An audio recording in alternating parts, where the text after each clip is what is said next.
grâce à la collaboration d'Hydro-Québec, de la Banque nationale, du ministère de l'Éducation du Québec et du gouvernement du Canada, cette série nous permet d'explorer notre passé et de découvrir nos origines.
Lorsque l'on pense aux premières années de la décennie 1960, il y a une expression qui vient immédiatement à l'esprit. Révolution tranquille.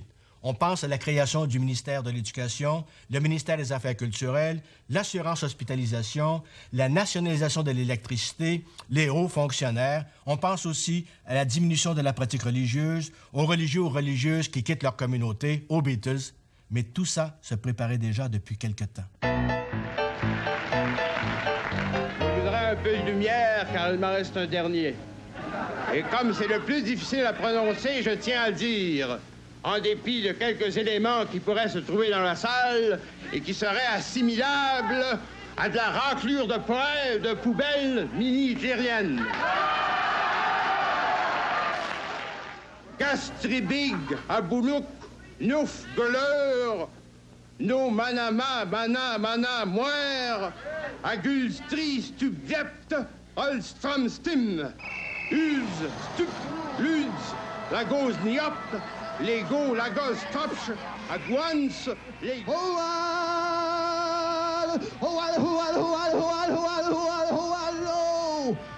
Allô, tout le monde!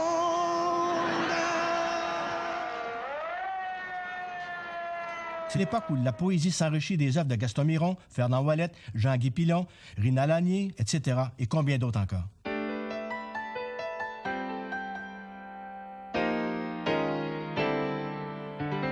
Le colonisé, lui, il est doublement invisible. Hein? Parce que non seulement dans son identité, mais dans sa communication aussi. Hein? Parce que son identité est une partie de l'identité d'un autre. Hein, comme ici, le Québec, c'est une partie d'un tout qui s'appelle le Canada. Bon, alors, c'est une totalité, comme dit M. Trudeau, dans la totalité.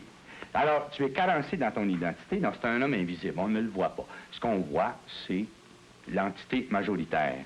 Vous allez partout dans le monde, vous dites « Je suis Canadien ». « How are you, sir? » Tu dis « Excusez, je suis pas Canadien. Comme ça, je suis Canadien-Français. »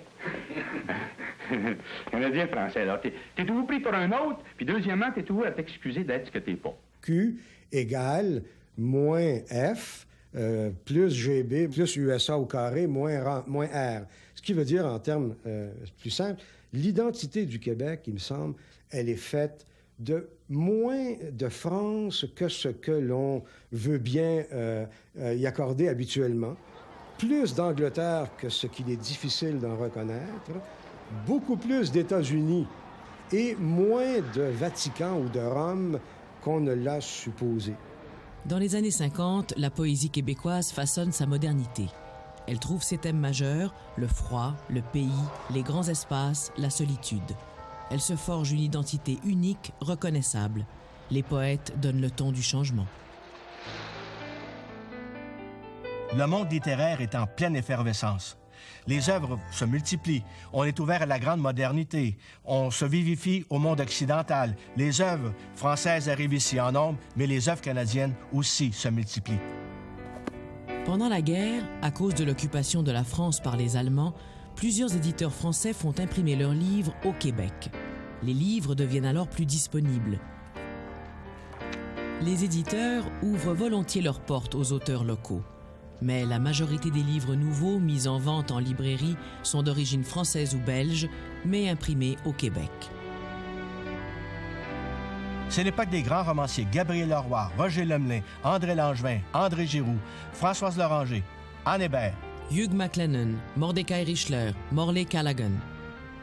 Gabrielle Roy, originaire du Manitoba, se montre attentive aux moindres détails de la vie quotidienne dans le quartier montréalais de Saint-Henri et publie en 1945 « Bonheur d'occasion ». Elle transpose dans ce roman tout ce qu'elle voit, tout ce qu'elle note au jour le jour. Elle remporte en France le prix Femina, mais certains trouvent son roman distant et un peu froid.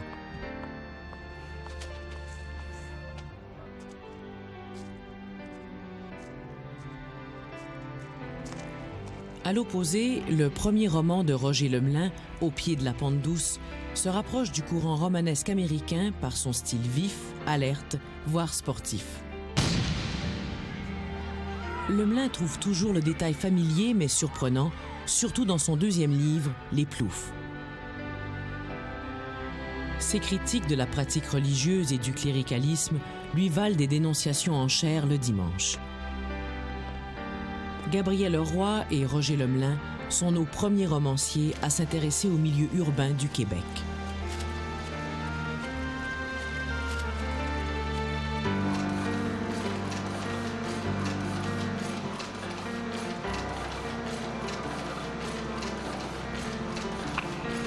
En 1949, il n'y avait encore au Québec que 12 bibliothèques publiques, dont la moitié était de langue anglaise. 10 ans plus tard, on dénombre 33 bibliothèques municipales, 60 bibliothèques d'associations, 136 bibliothèques paroissiales et 4 bibliothèques ambulantes. Total, 233.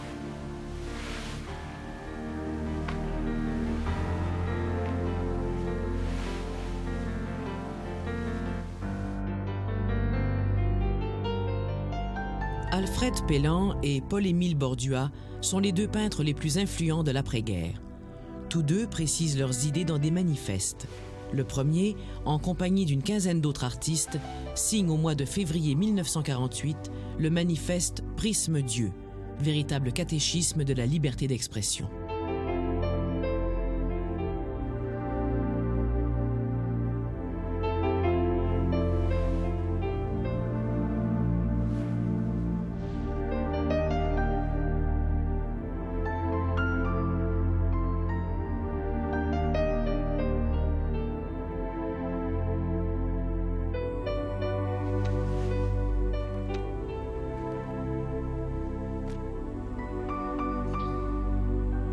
Au mois d'août, Bordua et 15 autres artistes rendent public leur refus global, qui foudroie la morale d'esclaves qui, selon eux, existe au Québec. Pellan donne dans le surréaliste aérien, alors que Bordua restera un automatiste dont certaines œuvres ont des allures sous-marines. Deux peintres universels.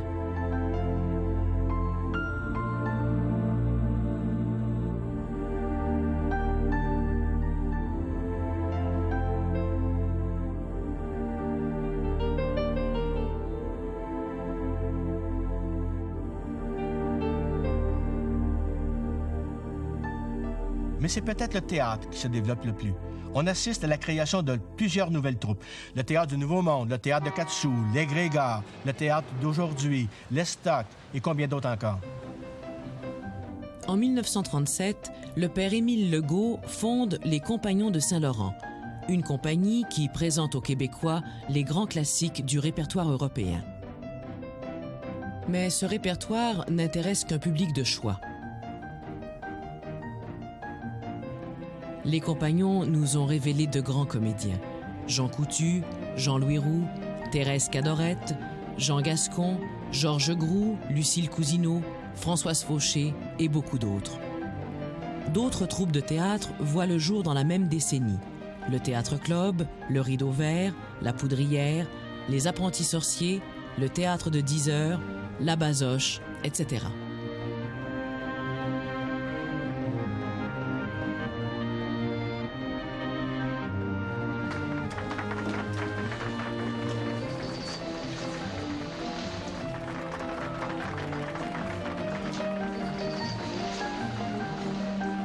Jean Grimaldi, avec ses comédies de vaudeville, plaît à un vaste public. Les tournées que cet impresario organise à travers le Québec sont parfois triomphales. Le public se reconnaît dans les sketchs comiques présentés, les situations mélodramatiques ou les actes de vaudeville souvent adaptés des Américains. Il aime surtout ses vedettes. Avec Gratien Gélina, pour la première fois peut-être, le théâtre et le vaudeville font bon ménage.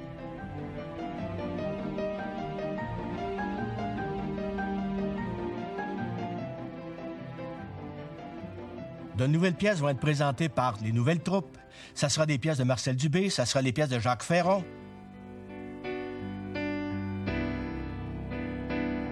Mais la pièce qui est peut-être la plus populaire, celle qui rapporte le plus de succès, c'est Ticoc de Gratien Gélina. On la joue des centaines et des centaines de fois. Alors, maudit que ça me fait plaisir de vous voir. Quand on pense, me voilà revenu du bosser. Je pensais que j'en parle de me redéposer les semelles de bottes sur la province de Québec, vous autres. Parce que j'aime autant vous le dire bien vrai, mais je me suis ennuyé pas mal de falloir. Avec la fin de la guerre et le retour de la prospérité, le temps de Noël devient une véritable fête de la consommation. Les grands magasins regorgent de marchandises. Un véritable délire du cadeau s'installe.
Dans la famille Lagueux, en Beauce, on fête encore Noël et le Nouvel An de la manière la plus traditionnelle, en dansant.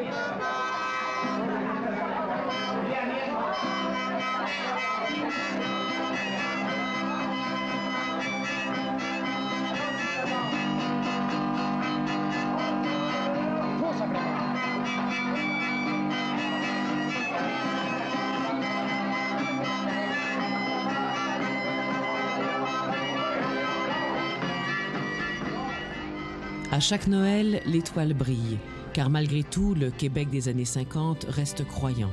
Il s'invente même des chants nouveaux. Plus de mendiants, plus de malheureux. Les soldats désarmés rentrent à leur maison. Plus de généraux, ni même d'armée. Le fou devient poète sans perdre la raison. Plus de retraités avant l'âge. Calme et paix sur la terre.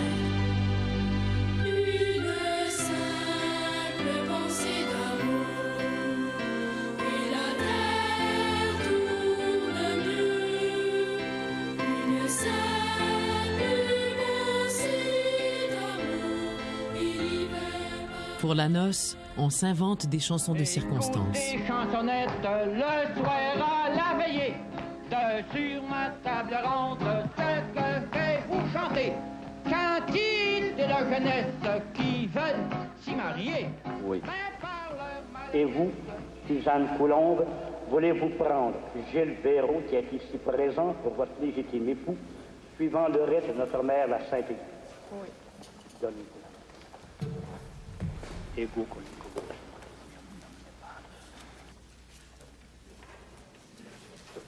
Les photos font partie du rituel de la noce et sont obligatoires.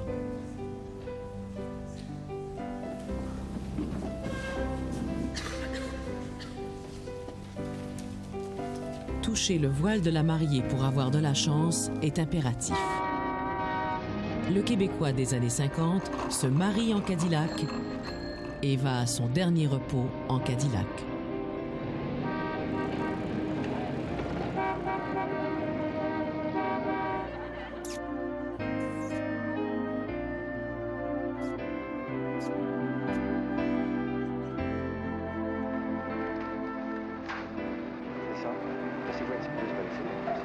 Regardez-vous tous les deux dans les yeux. Laissez vos verres un par deux. Juste comme ça, juste le café. Voyons. En trinquant, c'est ça. Madame, c'est la première fois qu'on vous appelle madame. Si vous poussez votre voile un peu, là. C'est ça. Les photos prouvent qu'on a eu un mariage de rêve, mais qu'on n'a pas rêvé. Pour le bûcheron ou le trappeur, la bien-aimée reste lointaine, inaccessible, et il faut s'inventer des ballades pour tromper son ennui. Je suis garçon dans le monde, je suis garçon délaissé, j'ai perdu l'espoir du monde en perdant ma bien-aimée. Je voudrais pour tout le monde de jamais t'avoir connu. Ma joie serait si profonde si jamais je t'avais vu.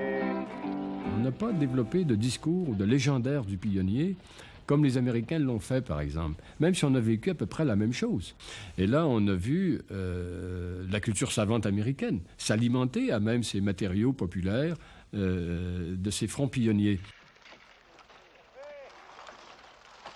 Les traits qu'on observe sur la frontière américaine au Midwest américain, ce sont ceux que l'on retrouve dans les régions périphériques du Québec. Ils ont vécu exactement la même expérience et ces expériences ont suscité exactement les mêmes traits. La différence, c'est que les élites québécoises ont tourné le dos à ces figures d'américanité parce que, pour elles, encore une fois, les modèles, les bonnes références venaient d'Europe. Et c'est à partir de ces références européennes qu'il fallait constituer et alimenter la culture nationale. Et tout ce qui venait d'en bas, tout ce qui venait de cette population un peu rustre, qui inventait elle-même sa culture, mais d'une façon bien sommaire et un peu méprisable aux yeux de nos élites, eh bien, il fallait mettre ça dans une sorte d'index, une sorte de censure. Même si le bûcheron est devenu un travailleur forestier, il demeure toujours un solitaire. L'outil mécanique remplace la hache, mais sa solitude reste aussi grande et sa vie aussi rude.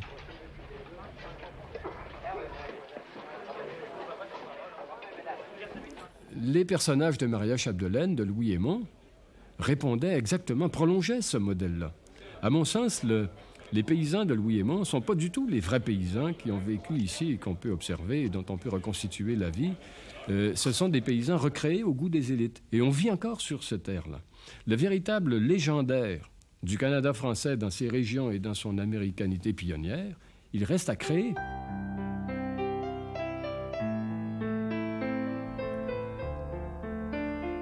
Dans les studios de Québec Film, installés à Saint-Hyacinthe, dans d'anciens hangars, on tourne une scène du film Séraphin. Séraphin, le personnage célèbre conçu par Claude-Henri Grignon. C'est très rapide, le roman d'un homme et son péché. Ça a 204 pages. J'ai dit l'essentiel, et dans le roman écrit et imprimé en 1933, il y a seulement 7 personnages. Tout repose sur Séraphin à ce moment-là et Donalda.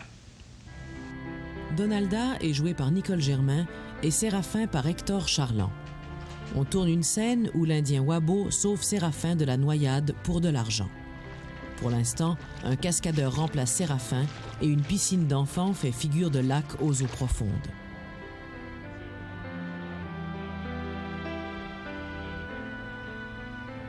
À Montréal, le 29 juin 1928, c'est la première de la pièce Aurore l'enfant martyr de Petit Jean et Henri Rollin. La pièce sera ensuite jouée un peu partout au Québec et même en Nouvelle-Angleterre. Elle connaîtra un succès phénoménal. On en fera un film. 2 ans auparavant, on a tourné Le Gros Bill, un autre gros succès. 1956. L'Office national du film quitte Ottawa et aménage à Montréal. Fondé en 1939 par un gouvernement libéral, l'ONF avait établi bureaux et studios dans la capitale. 4 ans plus tard, les équipes techniques et de réalisation comprennent des francophones. La situation de l'équipe française sera d'abord déplorable, mais à la fin de la décennie, elle fera sa propre petite révolution tranquille en améliorant à la fois les techniques de tournage et l'esprit du documentaire.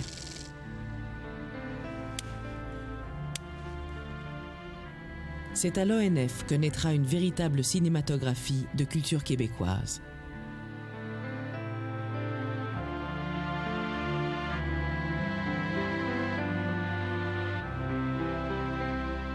Il y a un événement qui va modifier le Québec en profondeur. Ça se situe en 1952. C'est l'avènement de la télévision. Ça va faire un choc vers 1952-53. Ça va prendre du temps parce que la télé apparaît aux États-Unis en 49-50. Il y avait des panneaux réclames le long des voies rapides, dans la vallée du Niagara au Canada, aux États-Unis aussi, qui disaient justement aux gens et aux diffuseurs « Are you ready? TV's coming. » Êtes-vous prêts? La télévision s'en vient. Mesdames et messieurs, nous participons vraiment ce soir à un événement d'importance dans l'histoire du pays. Pour la première fois, Toronto et Montréal se trouvent reliés l'une à l'autre, complètement, simultanément, non seulement par le son, mais aussi par l'image. La radio était reine et maîtresse depuis le début de la décennie 30, avec l'apparition de la publicité était riche, et puis faisait ses productions radiophoniques, de radio-romans, comme on les appelait. 40, la guerre va l'alimenter aussi, elle devient très importante. Et ce n'est que vers 54-55 qu'elle va commencer à s'ajuster face à la télé qui lui pique plusieurs de ses productions. Les radioromans, les belles histoires des pays d'en haut vont passer à la télé, alors ça collera moins les ploufs, 14 rue de Calais. On diffusait une émission documentaire qui s'appelait Pays et merveilles à 8 h le mercredi soir avec André Laurando, qui est resté aussi un peu dans le souvenir des gens. À 8h30, les ploufs. Puis à 9 h, la lutte. Et dans les premières années, la Ville de Montréal a fait des pressions auprès de Radio-Canada pour qu'ils changent l'horaire parce qu'il y avait des chutes d'aqueducs qui étaient dramatiques entre 8 h et 8h30, juste avant les ploufs, parce que tout le monde se prenait son bain à ce moment-là pour avoir la belle heure et demie en soi de programme le mercredi soir. Le premier diffuseur, je pense, à avoir saisi l'importance d'adapter son média, c'est Jack Titleman à CKVL Verdun. Il faisait des pèlerinages aux États-Unis, surtout à New York et puis Los Angeles, les grandes capitales de communication. Et il va revenir puis il va improviser une programmation basée sur des palmarès français, canadien et hit parade américain. Vers 55, ce poste-là est en immense majorité dans sa production américain. À Radio-Canada, l'heure du concert va populariser le ballet, la musique classique, l'opéra.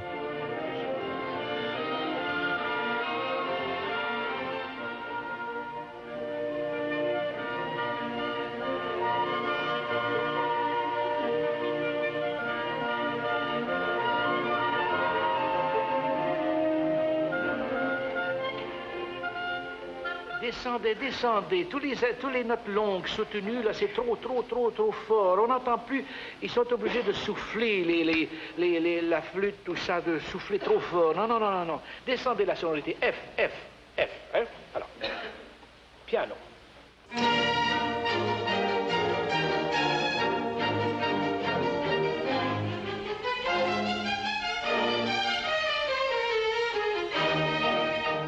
Dès le début, Radio-Canada se veut une société culturelle et se donne une mission d'éducation auprès des Québécois. Entre autres, favoriser le développement des jeunes dans le domaine des arts.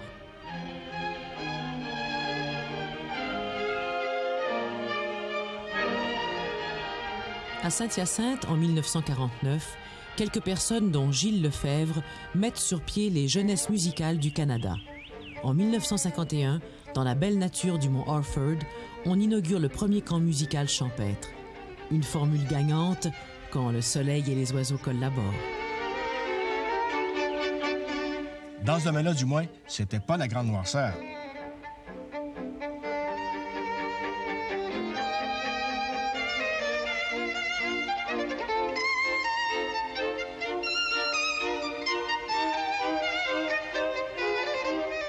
CKC diffuse les big bands, par exemple, et va être influencé par CJAD, une station anglaise, qui est fondée par un dénommé Joseph-Antoine Dupont, qui donne ses initiales à son poste, et qui travaillait à CKC comme vendeur de publicité, et va innover un nouveau style, lui, de radio américaine, mais pas tellement d'expression de langue, mais de musique américaine, des big bands au lendemain de la guerre, les Gene Krupa, Tommy, Jimmy Dorsey, tous ceux-là.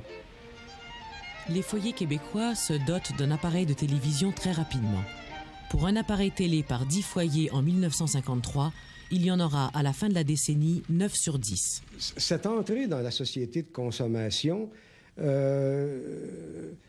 véhicule l'idée qu'être moderne, jusqu'à un certain point, c'est être branché, comme on dit maintenant, mais à l'époque, c'était la réalité. C'est-à-dire que les effets de l'électrification, les effets culturels, si je peux dire, donnaient la radio, cette petite boîte sonore, mais la télévision est une forme d'électroménager aussi. Et quand il y a un transfert de la production radiophonique vers la télé, il y a des métiers qui vont mourir à la radio. Le métier de bruiteur, par exemple. Le métier de réalisateur radio. Il y en a encore à Radio-Canada, mais au privé, il n'y en a plus. Je ne tournerai pas en arrière avec le petit poêle à bois à 2 pompes, puis pas de frigidaire, pas de cave, et ainsi de suite. Je commencerai pas à zéro, ça se peut pas. J'ai pas connu ça, même mes parents ont connu ça, mais moi, j'ai pas connu ça. Alors, j'ai connu le modernisme, j'ai connu l'électricité, j'ai connu à faire toute l'évolution, tout ce qu'on peut avoir depuis 10 ans, depuis 15 ans, depuis 20 ans. Alors, je peux pas tourner en arrière. La radio AM va s'adapter avec une miniaturisation. Le personnel va rapetisser, l'équipement rapetisse aussi, devient un équipement beaucoup plus léger. Un reporter ne part plus avec 2-3 personnes pour aller faire un grand reportage. Il y a juste son petit équipement, une suce qu'il peut mettre dans le téléphone, envoyer un topo de n'importe où. La miniaturisation de la radio va faire en sorte qu'elle va maintenir sa place dans la concurrence grâce à sa rapidité. Si certains peuvent capter des émissions en provenance des États-Unis, la plupart doivent se contenter de Radio-Canada, aussi bien en français qu'en anglais. Et ça jusqu'en 1961, au moment où Télémétropole entre en ondes. Les Québécois ont maintenant le choix. Radio-Canada, qui privilégie la culture savante, ou Télémétropole, qui présente des émissions plus populaires. Il y a aussi un autre changement important. Les gens du milieu rural découvrent quelle est la vie du milieu urbain, quelle est la vie dans les grandes villes. Et ça aussi, ça apporte des changements. Les gens de la ville, eux, découvrent les gens de la campagne. Ils leur achètent leurs vieilles armoires canadiennes et, en retour, les gens de la campagne achètent en ville de beaux meubles de chrome. Libre-échange, déjà.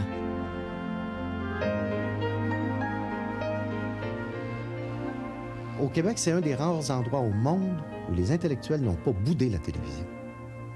Ça va être les Guy Dufresne, ça va être les Jean-Paul Fugère, les Fernand Quirion, les René Lévesque, les André Laurando, les Gérard Pelletier, les Jean Marchand, les Trudeau. Ces gens-là se regroupent. Et c'est sûr qu'ils ont une intention, c'est de moderniser le Québec. Sortir le Québec de son idéologie passéiste. Et ces gens-là font front. Et quelle que soit l'intervention à la télé, il y a toujours la même intention, moderniser le Québec. Et qu'on parle des ploufs, ou qu'on parle du survenant, ou qu'on parle de Point de mire de René Lévesque, la même intention était là derrière, moderniser le Québec, d'offrir une nouvelle parole.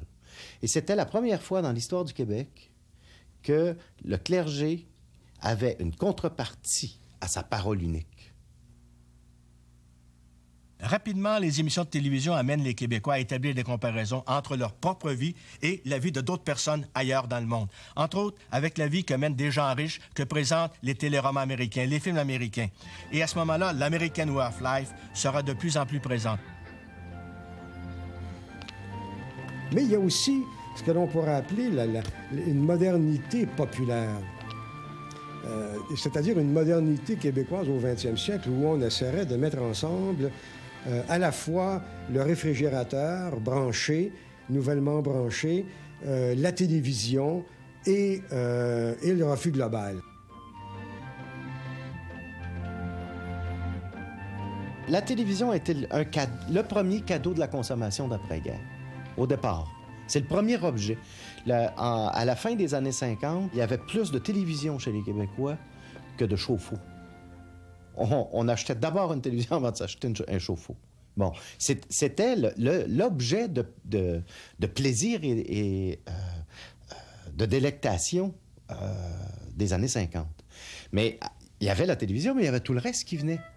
Il y avait tout le reste qui apparaissait tout autour. Avec les nouveaux appareils, la société de consommation va véritablement démarrer. On va vouloir s'acheter une bagnole, on va vouloir s'acheter un char, on va vouloir s'installer dans un contexte moderne. Et la télévision va être porteuse aussi de ça. Toute la publicité qui est inscrite à l'intérieur de la télévision est une sollicitation à un changement, des changements de normes, des changements d'attitude. Pas travailler à partir de la farine, mais s'acheter des choses préparées. La soupe Lipton, les soupes Campbell, le cornflakes, le café instantané. Quelle belle découverte! Bon, mais l'idée de la consommation, l'idée de cette richesse-là, elle était à la fois... elle est partie prenante de la télévision, mais la télévision est aussi partie prenante comme premier objet symbole de cette nouvelle richesse. Les émissions au début ne sont diffusées que le soir, mais graduellement, on finira par avoir des émissions à peu près pendant toute la journée. Les émissions, c'est des téléromans, c'est des émissions pour enfants, c'est des concerts, des nouvelles et aussi, surtout, les sports.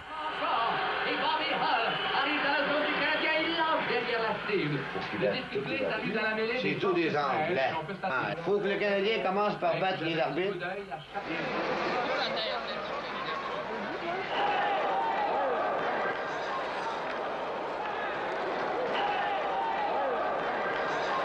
Cette société des loisirs va permettre le développement d'un nouveau sport, celui de spectateur.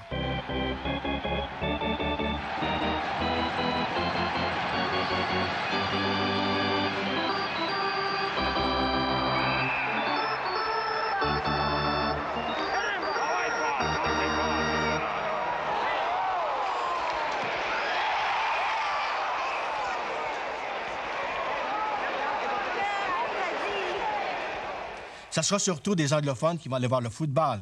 Mais bon nombre de francophones vont se rendre au stade de Lorimier à Montréal, assister aux parties de baseball des Royaux.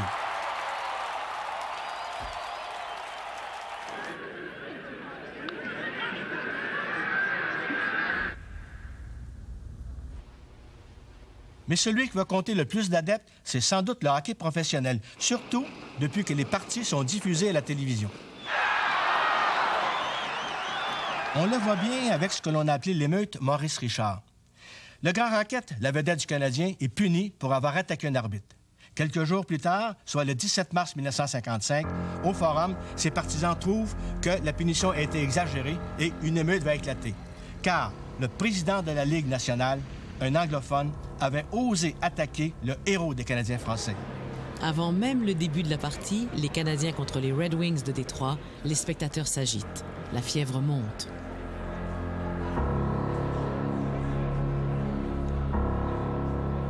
Le journaliste André Laurendeau explique ainsi ce qui s'est passé. Pour ce petit peuple au Canada français, Maurice Richard est une sorte de revanche. Il est vraiment le premier dans son ordre. Il allait le prouver encore une fois cette année. Un peu de l'adoration étonnée et farouche qui entourait Laurier se concentre sur lui, mais avec plus de familiarité, dans un sport plus simple et plus spectaculaire que la politique. 12 minutes après le début de la partie, Clarence Campbell, le président de la Ligue nationale, fait son entrée au Forum de Montréal malgré les menaces proférées contre sa personne. Inquiétude.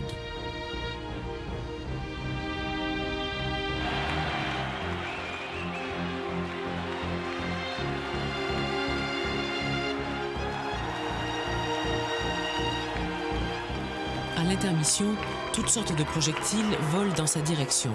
Tomates, oranges, programmes. La tension monte encore d'un cran. Finalement, une bombe lacrymogène force l'évacuation de l'assistance. La partie se terminera plus tard par une victoire des Red Wings. Pour une raison qui n'a rien à voir avec le manger, pour une raison strictement culturelle et de fierté. C'est un joueur de hockey. C'est un amuseur public, mais on y tient. Mais c'était extrêmement important. C'est vraiment une révolte autour du sentiment de fierté en tant que tel, et non pas autour de la pauvreté. C'était nous. Puis c'était la mise à l'écart de notre héros national, notre porteur. Une dizaine de policiers seront blessés, ainsi que plusieurs manifestants.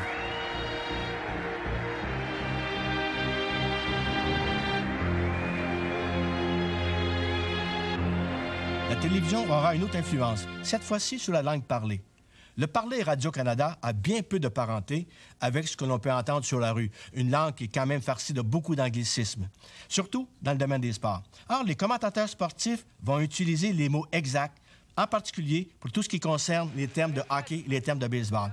Et là, les Québécois vont apprendre les vrais termes pour désigner les vraies choses. Là, c'est Richard devant Delvecchio à la mise au jeu. Le Canadien mène 1-0. On est à la deuxième période. Maintenant, à 2 minutes 20. Le disque appartient à Young. Il le renvoie à Gadsby. Là, c'est une autre passe à Parker McDonald et une autre captée par Howe. Son lancé est bloqué par Plante en se retirant légèrement à la gauche du but. Elle est reprise par Jean-Claude Tremblay. On est prudent depuis le début de la période. Voilà le relais. Jean-Claude Tremblay à prévoir Richard qui cherche mot de l'œil. La passe est ici, il est seul. Il lance.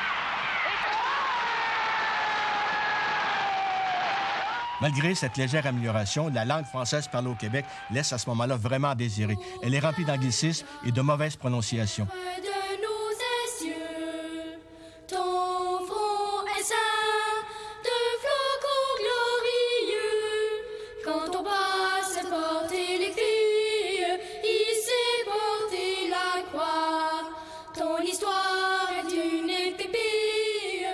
Au lieu de se parler avec des paroles et des mots, sais-tu de quelle manière ils se parlent? Non. Avec les pieds. Ah ben écoute, le pouce, mes pouces égales. Oui, en dansant, en faisant des pas de danse. Et je parle avec les pieds. Certainement. Serais-tu capable de me dire quelque chose, toi? Oui.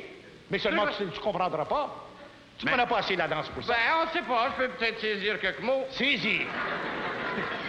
Bon, ben, je vais te faire quelques pas de danse. Ouais, ben... Essaye de saisir. Dis-moi quelque chose, là. Va te dire quelque chose en dansant. OK. Alors, je vais voir.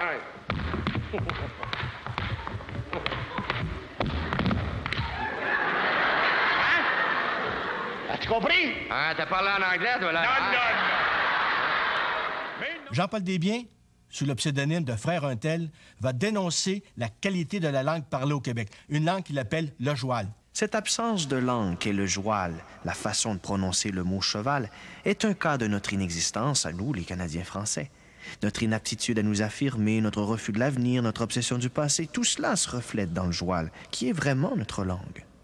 J'ai reçu un téléphone de Québec déjà. On m'a dit, on peut faire une campagne de sensibilisation, et ça venait d'un ministère, hein, qui voulait faire une campagne de sensibilisation pour la langue au Québec. Et ils m'ont dit, on va présenter à la population toutes les options linguistiques. Le joual, le français national, le français québécois, le français parlé, le bilinguisme.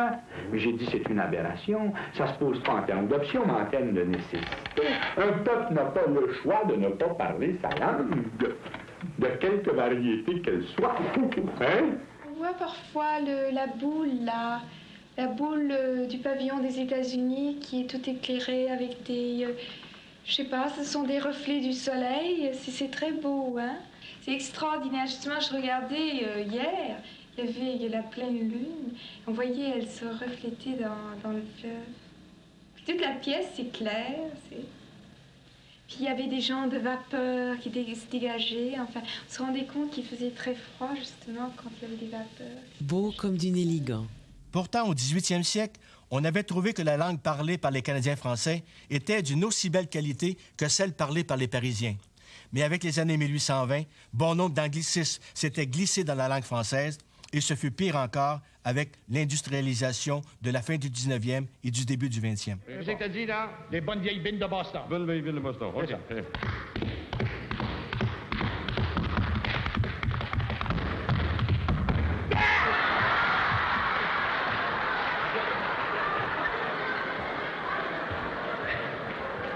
J'ai parlé un peu fort. Oui, là, un peu, oui.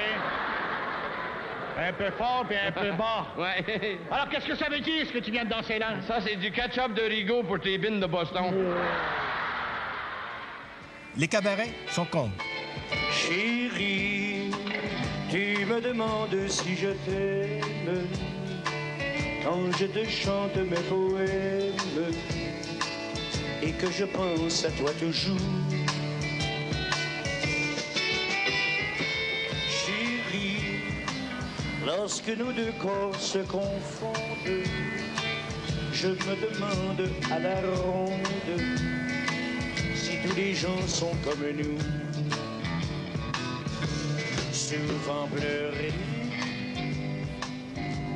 Dans les années 50, en ville, on trompe son ennui en fréquentant les nightclubs. Mais quoi faire quand on travaille à la Manicouagan? On s'invente des jeux, dont un jeu de bouteilles très original, ou des danses, comme cette adaptation montréalaise du Shake and Scratch.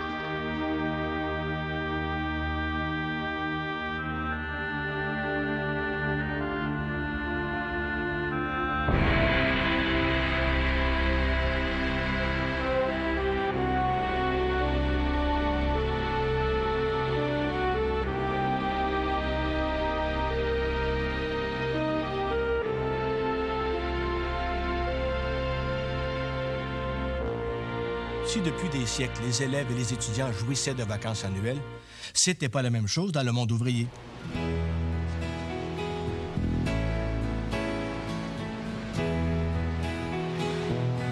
C'est seulement avec la fin de la Deuxième Guerre mondiale qu'une loi va obliger les patrons à payer à leurs ouvriers une semaine de vacances par année de travail jusqu'à un maximum de 2 semaines. Adieu mon passé, ma belle enfance. Adieu souvenir de mon beau pays. Là-bas déjà le printemps recommence. Qu'il est loin le soleil de l'exil. Qu'il est loin le soleil de l'espoir.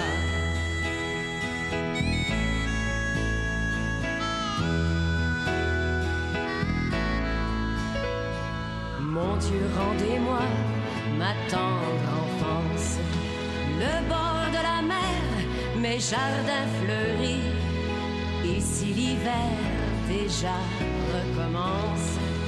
Qu'il est long le le chemin de l'oubli, qu'il est long le chemin de l'amour. J'ai envie d'être heureuse, mais me voilà amère. Mon Dieu, rendez-moi les parfums de la mer. Je désespère de vivre dans ce pays trop grand. Mon Dieu, rendez-moi le bonheur de l'enfant. L'hiver fait partie de la culture québécoise. Il est présent partout, chez les poètes, les peintres, les chansonniers. En fait, on ne pourrait plus s'en passer. Mon Dieu, ramenez-moi les joies du dimanche. Laissez-moi rêver jusqu'à la fin avril. En mai ici, la vie recommence. Qu'il est long le chemin de l'exil. Qu'il est long le chemin de l'oubli. Non, non, je change de vie. Je repars à zéro. Je recommence ma vie. Je recommence au commencement. Adieu mon passé, ma belle enfance. Adieu mes chagrins, mes larmes d'antan. Tant pis c'est l'hiver, demain recommence. Demain je prends la route du présent. Nos problèmes d'hiver viennent du fait qu'on s'obstine à rouler plutôt qu'à glisser. De la vie. Demain je prends la route de la vie.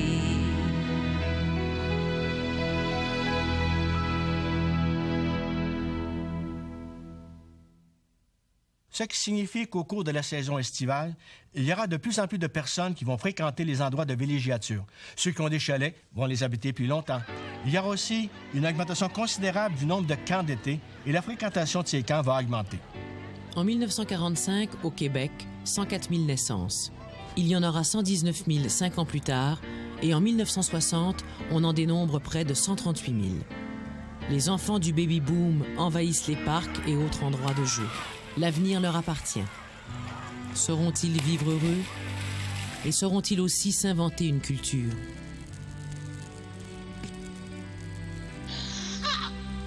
On peut vraiment affirmer que c'est à partir de ce moment-là que naît au Québec une société des loisirs.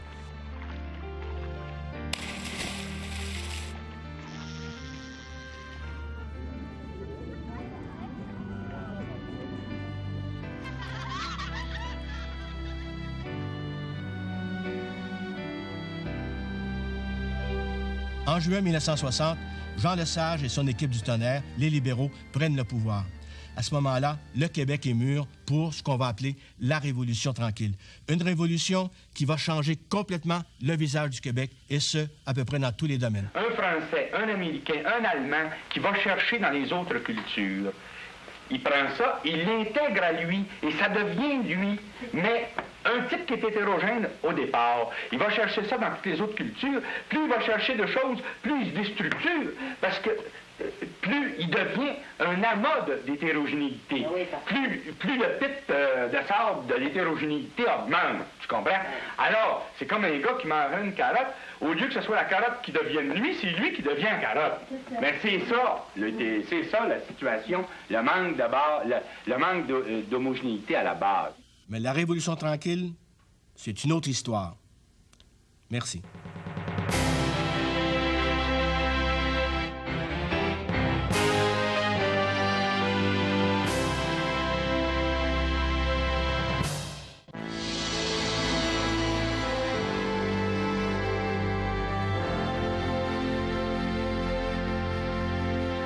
Ces commanditaires sont heureux de contribuer à la diffusion des grands moments de notre épopée.